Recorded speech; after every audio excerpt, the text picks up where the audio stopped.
Hi friends, welcome back to my channel. ಇವತ್ತು ನಾನೊಂದು snacks ರೆಸಿಪಿನ ತೋರಿಸ್ತಾ ಇದ್ದೀನಿ. ಏನಪ್ಪ ಅಂತಂದರೆ ಕೋಡ್ಬಳೆ. ಪರ್ಫೆಕ್ಟ್ ಕೋಡ್ಬಳೆ ಯಾವ ಥರ ಮಾಡೋದು ಅಂತ ಹೇಳಿ ನಾನು ಈ ವಿಡಿಯೋದಲ್ಲಿ ತೋರಿಸ್ತಾ ಇದ್ದೀನಿ. ವಿಡಿಯೋನ ಕೊನೆವರೆಗೂ ನೋಡಿ. ಬನ್ನಿ ಹಾಗಾದರೆ ವಿಡಿಯೋ ನೋಡ್ಕೊಂಬರೋಣ. ನೋಡಿ, ನಾನು 1 ಕಪ್ಪು ಅಕ್ಕಿ ಹಿಟ್ಟು ತೊಗೊಂಡಿದ್ದೀನಿ.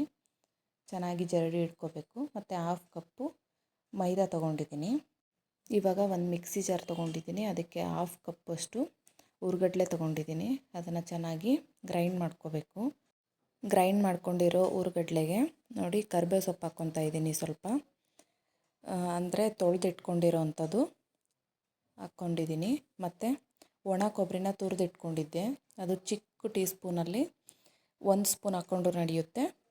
ನಾನು 2 ಟೀ ಸ್ಪೂನ್ ಹಾಕ್ಕೊಂಡಿದ್ದೀನಿ. ಕೊಬ್ಬರಿ ಜಾಸ್ತಿ ಹಾಕೋಕೆ ಹೋಗಬೇಡಿ, ಮೆತ್ತಗಾಗುತ್ತೆ.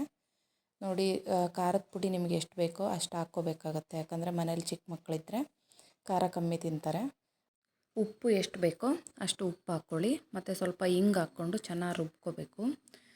ಮತ್ತು ರುಬ್ಕೊಂಡಿರೋ ಅಂಥದ್ದನ್ನ ನಾನು ಚೆನ್ನಾಗಿ ಜರಡಿ ಇಟ್ಕೊತಾ ಇದ್ದೀನಿ. ಜರಡಿ ಇಟ್ಕೊಂಡಿಲ್ಲ ಅಂದರೆ ಏನಾಗುತ್ತೆ ಅಂದರೆ ನಾವು ಕೋಡ್ಬಳೆ ಮಾಡೋವಾಗ ಒಡೆದೋಗೋ ಚಾನ್ಸಸ್ ಇರುತ್ತೆ. ಯಾಕಂದರೆ ತರಿ ತರಿ ಇದ್ದರೆ ಚೆನ್ನಾಗಾಗಲ್ಲ. ಮತ್ತು ಸ್ವಲ್ಪ ಅಜ್ವಾನ ತೊಗೊಂಡು ಅದನ್ನ ಚೆನ್ನಾಗಿ ಉಜ್ಜಿ ಹಾಕ್ಕೊಂಡಿದ್ದೀನಿ. ಇದಿಷ್ಟು ಚೆನ್ನಾಗಿ ಮಿಕ್ಸ್ ಮಾಡ್ಕೋಬೇಕು. ಅಜ್ವಾನ ಕಾಳು ಡೈಜೆಷನ್ಗೆ ತುಂಬ ಒಳ್ಳೆಯದು. ಏನೇ ಅಡುಗೆ ಮಾಡಬೇಕು ಅಂದ್ರೂ ಕರೆಕ್ಟಾಗಿ ಅಳತೆ ಮಾಡಿ ಹಾಕ್ಕೊಂಡ್ರೆ ಎಲ್ಲ ಚೆನ್ನಾಗಿ ಬರುತ್ತೆ. ಇವಾಗ 1/2 ಟೀ ಸ್ಪೂನ್ ನಾನು ಬಿಳಿ ಎಳ್ಳು ಹಾಕ್ಕೊಂಡಿದ್ದೀನಿ. ಮತ್ತು ಸ್ವಲ್ಪ 1/4 ಟೀ ಸ್ಪೂನಷ್ಟು ಜೀರಿಗೆನೂ ಹಾಕ್ಕೋತಾ ಇದ್ದೀನಿ. ಇದಿಷ್ಟನ್ನು ಹಾಕ್ಕೊಂಡು ಚೆನ್ನಾಗಿ ಮಿಕ್ಸ್ ಮಾಡ್ಕೊಳ್ಳಿ. ಇವಾಗ ನಾನು ಚೆನ್ನಾಗಿ ಕಾದಿರೋಂಥ ಎಣ್ಣೆ ಹಾಕ್ಕೋತಾ ಇದ್ದೀನಿ. ಎಣ್ಣೆ ಯಾವ ಥರ ಕಾದಿರಬೇಕಂದ್ರೆ ನೋಡಿ, ಇವಾಗ ಹಿಟ್ಟಿಗೆ ಹಾಕಿದ ತಕ್ಷಣ ನಾನು ಗುಳ್ಳೆಗಳು ಬಂತಲ್ಲ, ಆ ಥರ ಗುಳ್ಳೆಗಳು ಬರಬೇಕು. ಆ ಥರ ಆಯಿಲ್ನ ನಾವು ಹಾಕ್ಕೋಬೇಕು. ಅಂದರೆ ನಾನು ಎಷ್ಟು ಹಾಕ್ಕೊಂಡಿದ್ದೀನಿ ಅಂದರೆ ಒಂದು 7-8 ಟೀ ಸ್ಪೂನ್ನ ಹಾಕ್ಕೊಂಡಿದ್ದೀನಿ. ನೋಡಿ, ಬಿಸಿ ಎಣ್ಣೆ ಹಾಕಿರೋದ್ರಿಂದ ಸ್ವಲ್ಪ ಚಿಕ್ಕ ಚಿಕ್ಕ ಗಂಟುಗಳೆಲ್ಲ ಆಗಿರುತ್ತೆ. ಅದನ್ನೆಲ್ಲ ಚೆನ್ನಾಗಿ ಬಿಡಿಸ್ಕೊಂಡು ಚೆನ್ನಾಗಿ ಕಲಿಸ್ಕೋಬೇಕು. ನೋಡಿ, ಚೆನ್ನಾಗಿ ಕಲಿಸ್ಕೊಂಡಾದ್ಮೇಲೆ ಮುಷ್ಟಿಯಿಂದ ಹಿಂಗೆ ಹಿಟ್ಟನ್ನ ಹಿಡಿದಾಗ ಉಂಡೆ ಆಗಬೇಕದು. ಆ ಥರ ನಾವು ಕಲಿಸ್ಕೋಬೇಕು. ಹಂಗಂದರೆ ತುಂಬ ಚೆನ್ನಾಗಿ ಬರ್ತವೆ ಕೋಡ್ಬಳೆ. ಬಿಸಿ ಎಣ್ಣೆ ಹಾಕಿರೋದ್ರಿಂದ ಕೋಡ್ಬಳೆ ಬಾಯಲ್ಲಿಟ್ಟರೆ ಕರಗೋ ಥರ ಆಗ್ತವೆ. ಅದಕ್ಕೋಸ್ಕರ ಬಿಸಿ ಬಿಸಿ ಎಣ್ಣೆನ ಹಾಕ್ಕೊಳ್ಳಿ. ಮತ್ತು ನೋಡಿ, ಇವಾಗ ಚಪಾತಿ ಹಿಟ್ಟು ಕಲಿಸ್ತೀವಲ್ಲ ನಾವು, ಅದಕ್ಕಿಂತ ಸ್ವಲ್ಪ ಮೆದುವಾಗಿ ಕಲಿಸ್ಕೋಬೇಕು. ಕಲರ್ ನೋಡಿ ಎಷ್ಟು ಚೆನ್ನಾಗಿ ಬಂದಿದೆ. ಈ ಹಿಟ್ಟನ್ನು ಕಲಸಿ ಒಂದು 10-15 ನಿಮಿಷ ನಾನು ಬಟ್ಟೆನ ಕವರ್ ಮಾಡಿ ಸೈಡಿಗೆ ಇಡ್ತೀನಿ. ಅಷ್ಟರಲ್ಲಿ ಎಣ್ಣೆ ಕಾಯಕ್ಕೆ ಇಟ್ಕೊಂಡಿದ್ದೀನಿ.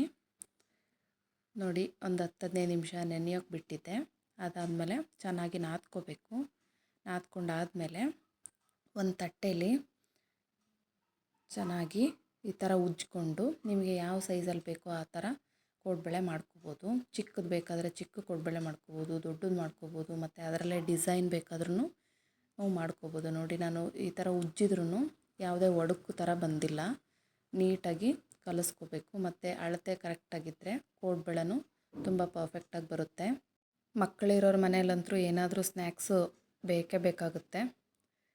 ಅದಕ್ಕೋಸ್ಕರ ಮನೆಯಲ್ಲೇ ಮಾಡಿಕೊಂಡ್ರೆ ತುಂಬ ಒಳ್ಳೆಯದು.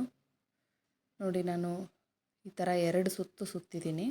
ಈ ಹಿಟ್ಟಲ್ಲಿ ನೀವು ಕೋಡ್ಬಳೆಗೆ ಯಾವ ಶೇಪ್ ಬೇಕಾದ್ರೂ ಕೊಟ್ಕೋಬೋದು. ಮತ್ತು ಇನ್ನೂ ಯಾರೆಲ್ಲ ನನ್ನ ಚಾನಲ್ಗೆ ಸಬ್ಸ್ಕ್ರೈಬ್ ಮಾಡ್ಕೊಂಡಿಲ್ಲ, ಪ್ಲೀಸ್ ಸಬ್ಸ್ಕ್ರೈಬ್ ಮಾಡ್ಕೊಳ್ಳಿ. ಹಾಗೆ ಪಕ್ಕದಲ್ಲಿರೋ ಬೆಲ್ ಬಟನ್ ಕೂಡ ಕ್ಲಿಕ್ ಮಾಡಿ. ನೀವು ಬೆಲ್ ಬಟನ್ನ ಕ್ಲಿಕ್ ಮಾಡೋದ್ರಿಂದ ನಾನು ಯಾವುದೇ ಹೊಸ ವೀಡಿಯೋ ಹಾಕಿದರೂ ನಿಮಗೆ ಫಸ್ಟ್ ನೋಟಿಫಿಕೇಷನ್ ಬರುತ್ತೆ. ಆಗ ನೀವು ವೀಡಿಯೋ ನೋಡ್ಬೋದು. ನೋಡಿ, ಆಲ್ಮೋಸ್ಟ್ ನಾನು ಎಲ್ಲ ಕೋಡ್ಬಳೆನೂ ಒಂದೇ ಸಲ ಮಾಡಿ ಇಟ್ಕೊಂಡಿದ್ದೆ. ಎಲ್ಲ ಒಂದೇ ಸಲ ಮಾಡಿ ಇಟ್ಕೊಂಡ್ರೆ ಬೇಗ ಬೇಗ ನಾವು ಫ್ರೈ ಮಾಡ್ಕೋಬೋದು.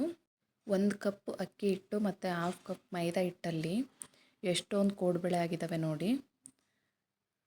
ಹೆಚ್ಚು ಕಡಿಮೆ ಒಂದು ಅರ್ಧ kg ಮೇಲೆ ಕೋಡ್ಬಳೆ ಆಗಿದ್ದಾವೆ. ಮತ್ತು ಮನೆಯಲ್ಲೇ ಮಾಡ್ಕೊಳ್ಳೋದ್ರಿಂದ ಹೈಜೀನ್ ಇರುತ್ತೆ, ಹೆಲ್ತ್ಗೂ ತುಂಬ ಒಳ್ಳೆಯದು. ನಾನು ಆಲ್ರೆಡಿ ಎಣ್ಣೆ ಕಾಯಕ್ಕಿಟ್ಟಿದ್ದೆ. ನೋಡಿ, ಎಣ್ಣೆ ತುಂಬ ಕಾದಿರಬಾರ್ದು ಮತ್ತು ಸ್ವಲ್ಪನೂ ಕಾದಿರಬಾರ್ದು, ಮೀಡಿಯಮ್ಮಲ್ಲಿ ಕಾದಿರಬೇಕು. ಅಂದರೆ ನಾವು ಕೋಡ್ಬಳೆ ಹಾಕಿದ ತಕ್ಷಣ ಗುಳ್ಳೆಗಳು ಬರಬೇಕು. ಆ ರೇಂಜಿಗೆ ಕಾದರೆ ಸಾಕಾಗುತ್ತೆ. ಮತ್ತು ಲೋ ಫ್ಲೇಮಲ್ಲಿ ಇಟ್ಕೊಂಡು ಚೆನ್ನಾಗಿ ಫ್ರೈ ಮಾಡ್ಕೋಬೇಕು. ಕೋಡ್ಬಳೆನ ಫ್ಲೇಮಲ್ಲಿ ಇಟ್ಕೊಂಡು ನಾವು ಫ್ರೈ ಮಾಡಿದರೆ ಸೀದೋಗಿಬಿಡುತ್ತೆ, ಇಲ್ಲಾಂದರೆ ಒಳಗಡೆ ಬೆಂದಿರಲ್ಲ. ಹಾಗಾಗಿ ನಿಧಾನಕ್ಕೆ ಫ್ರೈ ಮಾಡ್ಕೊಳ್ಳಿ. ಮತ್ತು ಈ ವಿಡಿಯೋ ಎಲ್ರಿಗೂ ಇಷ್ಟ ಆಯಿತು ಅಂದ್ಕೊತೀನಿ. ಇಷ್ಟ ಆದರೆ ಪ್ಲೀಸ್ ಲೈಕ್ ಮಾಡಿ, ಶೇರ್ ಮಾಡಿ, ಕಮೆಂಟ್ ಮಾಡಿ. ಹೀಗೆ ಸಪೋರ್ಟ್ ಮಾಡ್ತಾಯಿರಿ. Thanks for watching.